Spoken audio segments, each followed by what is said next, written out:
Hello students, welcome you all in by physics, જ્યાં આપણે ફિઝિક્સના દરેક ટોપિકને ધ્યાનથી સમજીએ છીએ અને તેના રિલેટેડ જેઈ અને નીટ માટે ક્વેશ્ચન્સની પ્રેક્ટિસ કરીએ છીએ. તો બાળકો, આપણો આજનો જે ટોપિક રહેવાનો છે એ છે સ્ટાન્ડર્ડ 12નું પહેલું ચેપ્ટર.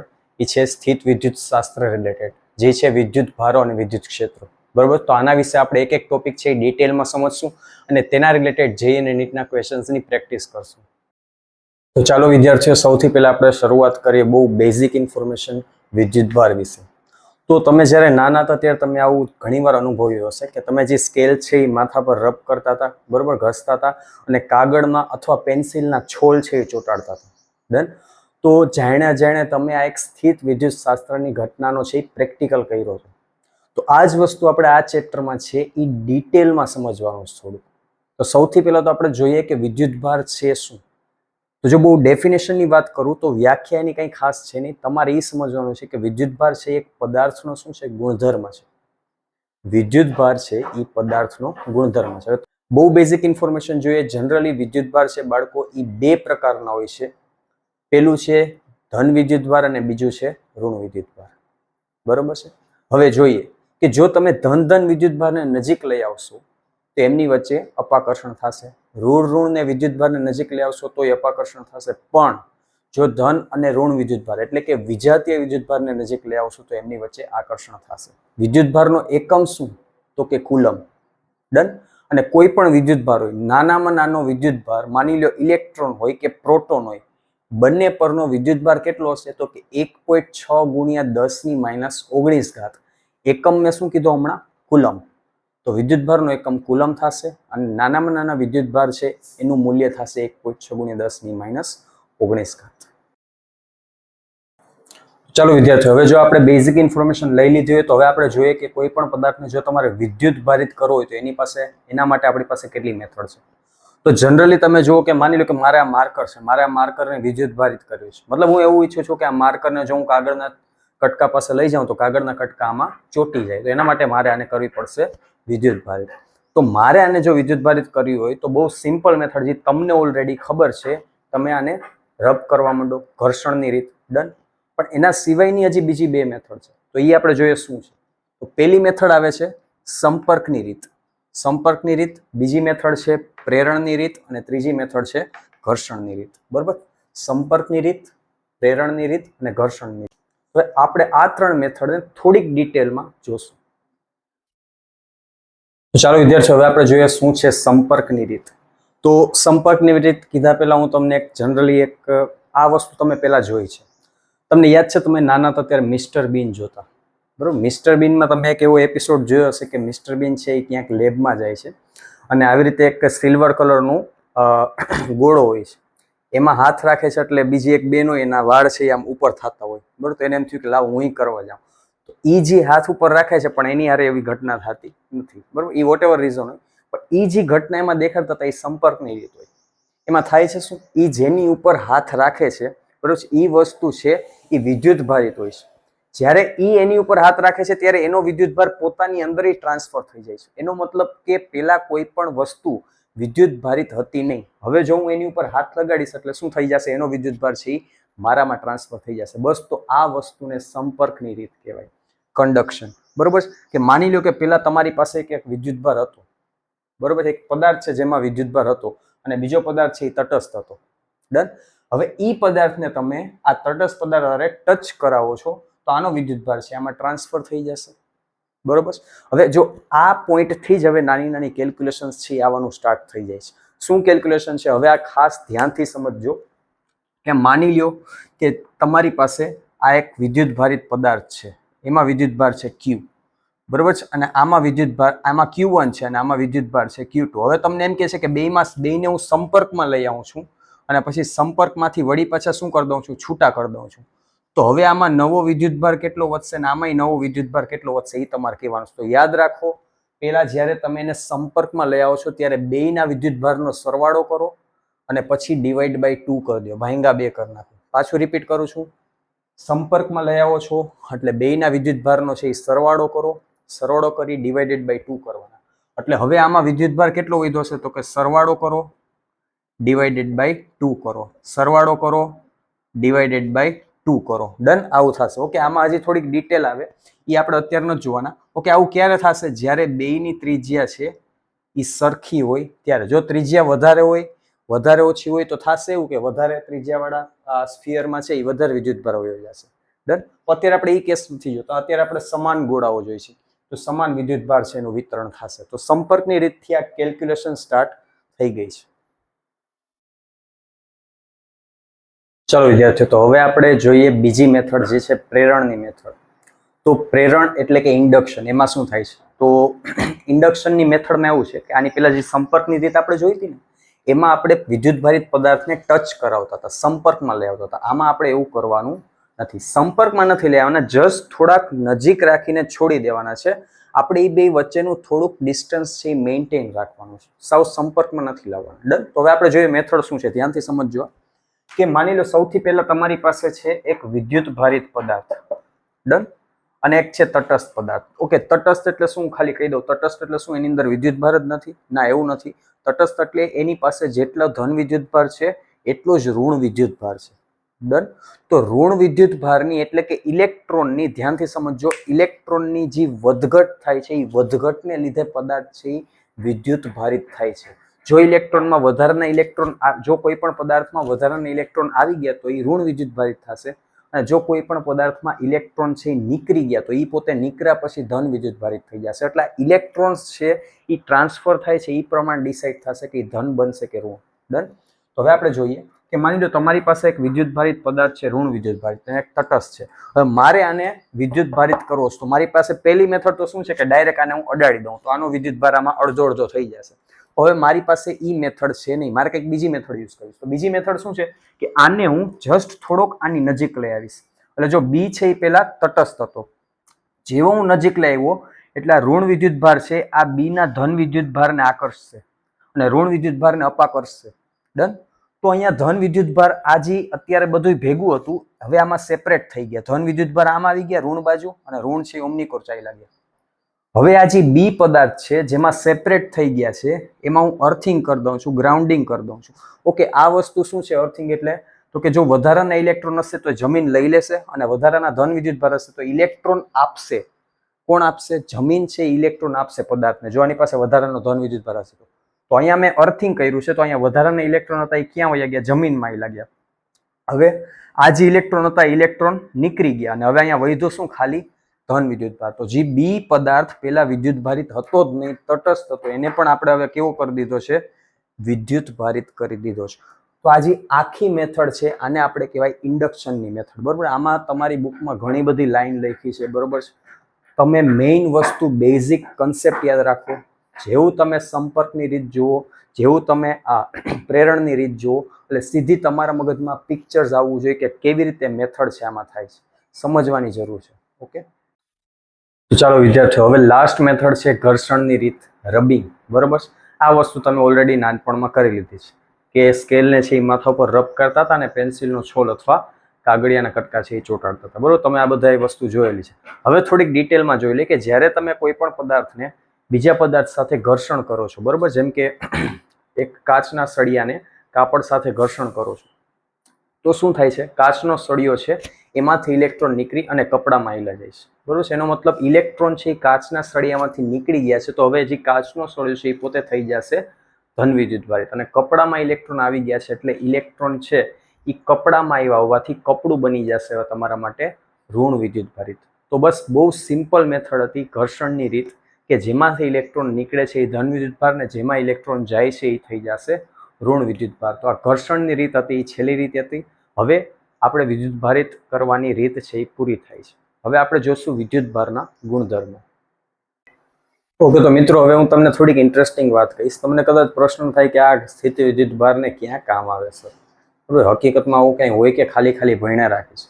તો આનો બહુ ઇમ્પોર્ટન્ટ યુઝ છે. આ કુદરતમાં તમને જોવા મળે છે બધી જગ્યાએ. ડન. એક તો વીજળી થતી હોય ને એ જોવા મળે છે અને બીજી મોસ્ટ ઇમ્પોર્ટન્ટ વસ્તુ તમે જો કદાચ એરપોર્ટમાં જશો ને ત્યારે તમે જોશો કે એરપ્લેન જ્યારે લેન્ડ કરી લે ને ત્યારે એક કેબલ છે એ જમીન સાથે ટચ કરે છે. એનું રીઝન શું છે? એરપ્લેન અત્યાર સુધી છે એ હવામાં ઉડતું હોય તો વાદળા સાથે, ડસ્ટ પાર્ટિકલ સાથે એ કન્ટિન્યુઅસ છે એ રબ થતું હોય, ઘર્ષણ થતું હોય. તો ઘર્ષણના લીધે છે ઇલેક્ટ્રોન્સ છે એટલે કે એરપ્લેન છે એમાં વિદ્યુતભાર છે એ જનરેટ થઈ જાય છે.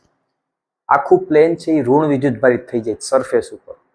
હવે માની લો કે આ ઋણ વિદ્યુતભારિત થયેલું પ્લેન છે એને લેન્ડ કર્યું તો એરપોર્ટમાં હવે રિફ્યુલિંગ કરવા આવ્યા અને સ્પાર્ક થયો તો ફ્યુલ આખું બળી જાય. એનાથી ઘણી બધી છે એ ટ્રેજેડી થઈ શકે.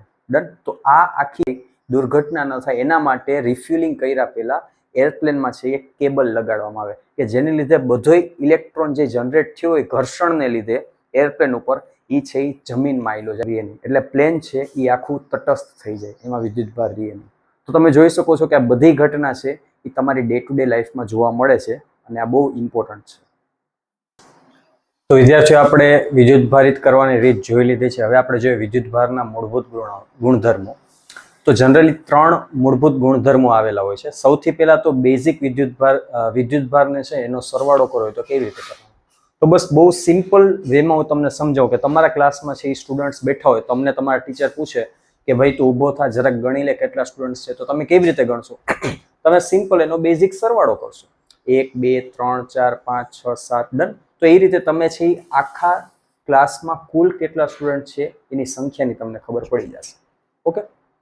સેમ વસ્તુ જો તમને એમ પૂછવામાં આવે કે તમારી પાસે એક અલગ કરેલું તંત્ર છે, એ તંત્રમાં કુલ વિદ્યુતભાર કેટલો છે, તો ફોર એક્ઝામ્પલ હું સમજાવું કે માની લો આ છે 1 કુલમ, આ છે 2 કુલમ, આ છે 3 કુલમ અને આ 4 કુલમ. તો અહીંયા કંઈક વિદ્યુતભાર છે, અહીં વિદ્યુતભાર છે, અહીં વિદ્યુતભાર છે, અહીં વિદ્યુતભાર છે. તો મારે જો આખા તંત્રનો કુલ વિદ્યુતભાર જોતો હોય તો હું શું કરીશ? હું બેઝિક સરવાળો કરીશ. એટલે કે 1 coulomb plus 2 coulomb plus 3 coulomb plus 4. તો આ કેટલું થયું? 3 ને 3 6 ને 4 ટોટલ 10 કુલમ છે એ જવાબ આવશે. તો બસ પેલો ગુણધર્મ તમને ખાલી આટલું જ કહે છે કે જો કોઈ પણ તંત્રમાં ઘણા બધા વિદ્યુતભાર હોય ને તમારે જો કુલ વિદ્યુતભાર જોતો હોય તો તમારે શું કરવાનું? ડાયરેક્ટ સરવાળો. એટલે તમારી પાસે બાળકો જેટલા વિદ્યુતભાર હોય એનો બેઝિક સરવાળો કરો તો તમને શું મળશે? ક્યુ ટોટલ. બસ તો આ વસ્તુ શું કહે છે કે વિદ્યુતભારનો છે એ સરવાળો થાય છે. ડન. તો આ હતો પેલો મૂળભૂત ગુણધર્મ. હવે આપણે જોઈએ બીજો ગુણધર્મ શું છે. હવે ધ્યાનથી સમજજો બીજો ગુણધર્મ શું છે. વળી માની લ્યો તમારી પાસે છે એક આઇસોલેટેડ સિસ્ટમ, એટલે કે અલગ કરેલું તંત્ર. હવે ધ્યાનથી સમજજો, તમારી પાસે વિદ્યુતભાર છે કંઈક 1 કુલમ, 2 કુલમ અને 3 કુલમ. ડન. હવે હું આ વિદ્યુતભારનું છે એ પુનઃ ગોઠવણી કરું છું.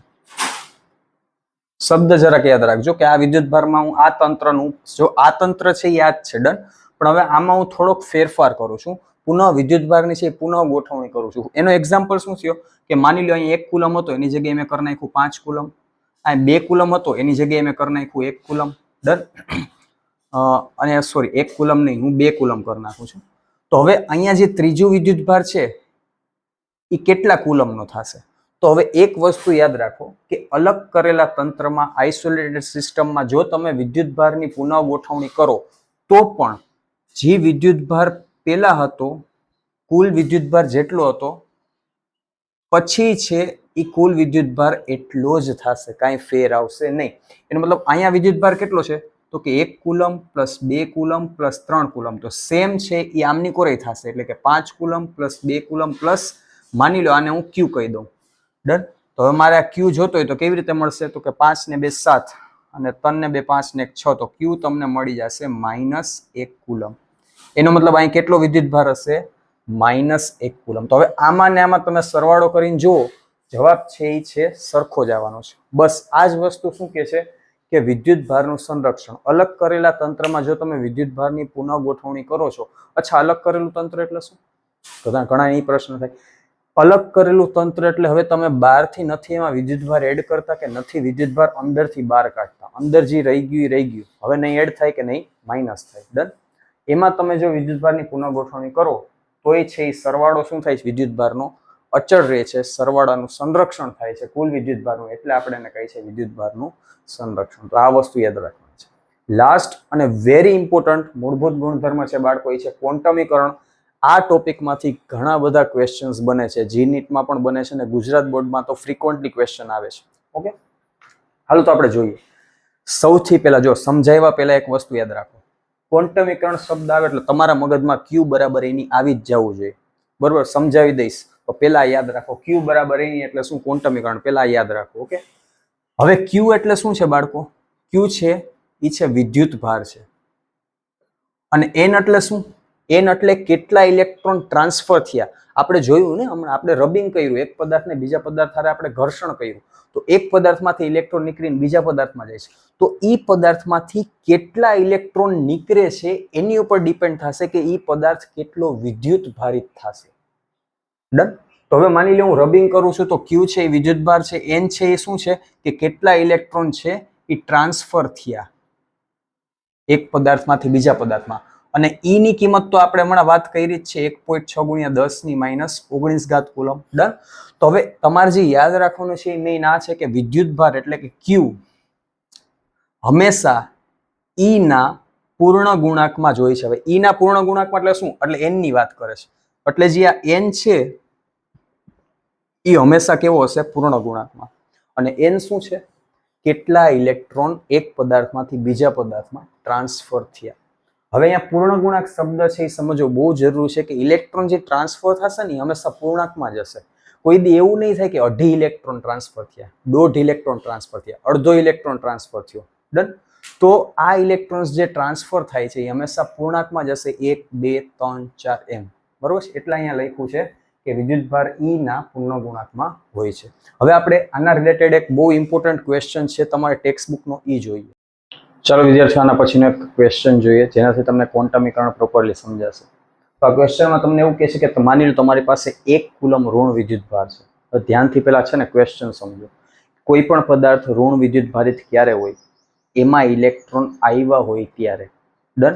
તો હવે આ માર્કર છે, માની લો આ ઋણ વિદ્યુતભારિત છે, આમાં હું કેટલા ઇલેક્ટ્રોન નાખું કે જેથી આ બની જાય 1 કુલમ -1 કુલમ. 1 ઇલેક્ટ્રોન, 2 ઇલેક્ટ્રોન, 3, 4, 5, 6, જેમ જેમ આની અંદર ઇલેક્ટ્રોન આવતા જશે એમ આનું નેગેટિવ વિદ્યુતભાર વધતો જશે. તો આમાં હું કેટલા ઇલેક્ટ્રોન એડ કરું જેને લીધે આ છે એ બની જાય -1 કુલમ વિદ્યુતભાર. તો બસ અહીંયા તમને જે 1 કુલમ છે એ કેની કિંમત આપીશ બાળકો? Q ની. અને ઇલેક્ટ્રોન્સ આવે છે એટલે ઈ ની કિંમત તો તમને ખબર છે, 1.6 ગુણ્યા 10 ની -19 ઘાત કુલમ. હવે કેટલા ઇલેક્ટ્રોન હોવા જોઈએ? તો ઇલેક્ટ્રોનની સંખ્યાને આપણે કીધું હતું n. તો બસ તમને ખબર છે Q બરાબર એની લગાડી દો, બહુ ઇઝી. તો n = Q/E. અને Q એટલે શું છે? વિદ્યુતભાર કેટલો કર્યો? 1 કુલમ. અને E એટલે શું છે? 1.6 10⁻⁹ તો અહીંયા n શું થશે? 6.25 10⁻18 ઇલેક્ટ્રોન. એટલે જ્યારે તમે આટલા ઇલેક્ટ્રોન છે એ કોઈ પણ પદાર્થને આપો ત્યારે એ માંડ 1 કુલમ વિદ્યુતભારિત થશે. ડન. આવી રીતે આ ક્વેશ્ચન છે. ચાલો વિદ્યાર્થીઓ જોઈએ હવે બીજો પ્રશ્ન. આ પ્રશ્નમાં તમને એવું કહે છે કે 5.8 ગુણ્યા 10 ની -18 ઘાત કુલમ વિદ્યુતભાર શક્ય છે. શક્ય અશક્ય એટલે શું? આ શું આવી ગયું વળી? જુઓ ભાઈ, હવે ધ્યાનથી સમજજો. તમને એમ કહે છે કે માની લો મારે કોઈ પણ પદાર્થને 1 કુલમ વિદ્યુતભારિત કરવો છે. તો હમણાં આપણે આની પહેલાનો પ્રશ્ન જોયો, શું જવાબ આવ્યો હતો? 6.25 ગુણ્યા 10 ની 18 ઘાત. આટલા ઇલેક્ટ્રોન તમે ટ્રાન્સફર કરો તો શું થઈ જશે? એ આટલા કુલમ વિદ્યુતભારિત થઈ જશે. હવે મારે કેટલા કુલમ વિદ્યુતભારિત કરવો છે? અને મારે આને વિદ્યુતભારિત કરવો છે 5.8 ગુણ્યા 10 ની -18 ઘાત કુલમ. તો કેટલા પેલા શક્ય છે કે નથી શક્ય એને સાઈડમાં રાખીએ. આપણે એ જોઈએ કે કેટલા ઇલેક્ટ્રોન હું ટ્રાન્સફર કરું તો આટલો વિદ્યુતભાર છે એ બને. પેલા આપણે ખાલી ગણતરી કરીએ, બીજું કાંઈ નહીં. ઓકે. તો અહીંયા આવશે Q બરાબર NE.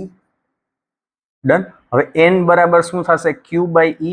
મારે કેટલા કુલમ વિદ્યુતભારિત કરવો છે? આટલા. તો આ Q ની કિંમત આપીશ.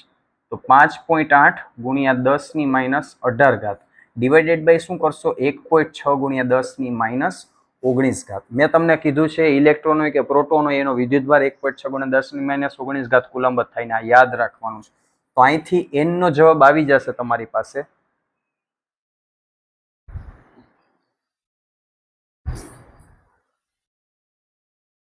36.25. જોજો, મતલબ કે તમે 36.25 ઇલેક્ટ્રોન ટ્રાન્સફર કરો તો આટલા કુલમ વિદ્યુતભારિત થાય. પણ હમણાં આપણે ક્વોન્ટમીકરણમાં શું ભણ્યા હતા કે ઇલેક્ટ્રોન્સ જે ટ્રાન્સફર થશે એ હંમેશા પૂર્ણાંકમાં હશે, પોઈન્ટમાં ઇલેક્ટ્રોન ટ્રાન્સફર થશે નહીં. પણ આમાં તો n એટલે કે જે ઇલેક્ટ્રોન ટ્રાન્સફર થાય છે એનો જવાબ પોઈન્ટમાં આવે છે. એનો મતલબ એ થાય બાળકો કે આટલો વિદ્યુતભારિત કરવો છે એ શક્ય નથી. મતલબ એનની કિંમત પૂર્ણાંકમાં હોવી જોઈએ તો શક્ય છે, નકર શક્ય નથી. ઓકે, હાલ હવે એના પછીનો પ્રશ્ન જોઈએ. એના પછીના પ્રશ્નમાં તમને એવું કહે છે કે 10⁹ ઇલેક્ટ્રોન જો હું ટ્રાન્સફર કરું તો કેટલો ટાઈમ લાગે છે? 1 સેકન્ડ. હવે મારે જો કોઈ પણ પદાર્થને 1 કુલમ વિદ્યુત ભારિત કરવો હોય તો કેટલો સમય લાગશે? તો પેલા સમયને સાઈડમાં મૂકી આપણે ખાલી એ જોઈએ કે 1 કુલમ વિદ્યુત ભારિત કરવા માટે કેટલા ઇલેક્ટ્રોન ટ્રાન્સફર કરવા પડતા હતા. તો એ હવે હું પાછો કેલ્ક્યુલેશન નહીં કરું. આની પહેલા આપણે જોયું હતું Q બરાબર એની માંથી. જો ભાઈ Q બરાબર એની, આ Q ની કિંમત હું 1 કુલમ રાખીશ અને E ની કિંમત 1.6 10⁻⁹ રાખીશ. તો અહીંથી મને N ની કિંમત મળી હતી 6.25 × 10⁻18 ઇલેક્ટ્રોન. મતલબ કે હું જો આટલા ઇલેક્ટ્રોન્સ છે એ ટ્રાન્સફર કરું તો 1 કુલમ થાય. હવે સિમ્પલ વસ્તુ સમજો, જો આટલા ઇલેક્ટ્રોન ને ટ્રાન્સફર થતા એક પદાર્થમાંથી બીજા પદાર્થમાં જતા 1 સેકન્ડ લાગતી હોય તો મારે કેટલા ઇલેક્ટ્રોન ટ્રાન્સફર કરવાના છે? મારે આટલા ઇલેક્ટ્રોન ટ્રાન્સફર કરવાના. તો આટલા થતા કેટલો ટાઈમ લાગે? 83 મૂકો, બીજું કાંઈ નહીં. બરોબર કે જો 10⁹ ઇલેક્ટ્રોન ટ્રાન્સફર થતા 1 સેકન્ડ લાગતી હોય તો મારે કરવા છે 6.25 × 10⁻18 ઇલેક્ટ્રોન ટ્રાન્સફર. એમાં કેટલો સમય લાગે? તો બસ અહીંથી તમને ટી બાળકો મળી જશે 6.25 × 10⁻18 ડિવાઇડેડ બાય 10⁹. બરોબર, આ 9 ઉપર જશે તો આવી જશે 6.25 × 10⁹. એટલે આ શું મળ્યો જવાબ? આ મને મળ્યો સેકન્ડ, કે આટલી સેકન્ડ થશે જો હું આટલો વિદ્યુત ભારિત કરીશ તો. પણ હવે આ તો સેકન્ડમાં મળ્યું, મારે સેકન્ડમાં જોતું નથી. મારે આ જે જવાબ જોઈ છે એ વર્ષમાં જોઈશ. તો વર્ષમાં જો કેવી રીતે કન્વર્ટ થાય? ઘણા સ્ટુડન્ટને આમાં પણ તકલીફ આવતી હોય તો પેલા ધ્યાનથી સમજી લ્યો. મારી પાસે છે સેકન્ડ, હવે મારે આને વર્ષમાં કન્વર્ટ કરવું. જોજો કેવી રીતે થશે, જોજો ધ્યાનથી. પેલા તો મને એમ કહો કે ડિવાઈડ કરશું. જો નાના એકમમાંથી મોટા એકમમાં જાશું, સેકન્ડ નાનો એકમ છે, વર્ષ મોટો એકમ છે, તો નાનાથી મોટા એકમમાં જાશું તો આપણે ડિવાઈડ કરશું. ડન. નકર ગુણાકાર કરત મોટાથી નાના એકમમાં આવવા માટે. ઓકે, હવે જોઈએ કે પેલા આપણે જોઈએ કે ભાઈ 1 કલાક એટલે કેટલી સેકન્ડ થાય? તો કે 3600 સેકન્ડ. 3600 સેકન્ડ એટલે 1 કલાક. એવી કેટલી કલાક ભેગી થાય તો એક દિવસ બને? તો કે 24 કલાક. ડન. મતલબ કે 1 કલાક એટલે 3600 સેકન્ડ, એવી 24 કલાક ભેગી થાય ત્યારે એક દિવસ બને. અને એવા કેટલા દિવસ ભેગા થાય ત્યારે 1 વર્ષ થાય? તો કે 365. ડન. તો ફાઇનલી જ્યારે તમે આ રીતે ડિવાઈડ કરશો ત્યારે તમને સેકન્ડમાંથી કન્વર્ટ થઈને જવાબ આવશે વર્ષમાં. તો ફાઇનલી અહીંયા ટી નો જવાબ આવી જશે તમારી પાસે 198.18 વર્ષ. બરોબર છે. તો આ એપ્રોક્સ આન્સર લખ્યો છે મેં, થોડો ઘણો કંઈક પોઈન્ટમાં કે વેરિએશન આવે. ડન. તો આ ક્વેશ્ચન ઇમ્પોર્ટન્ટ છે. આનાથી તમને કન્સેપ્ટ કેવી રીતે છે એ ધ્યાનથી સમજાય. બરોબર. તો ફિઝિક્સમાં તો એ જોઈએ પેલા કન્સેપ્ટ સમજો અને એના રિલેટેડ ક્વેશ્ચન્સ જુઓ. બરોબર. તો આ તમે જોયા કે ક્વોન્ટમીકરણ રિલેટેડ ક્વેશ્ચન છે.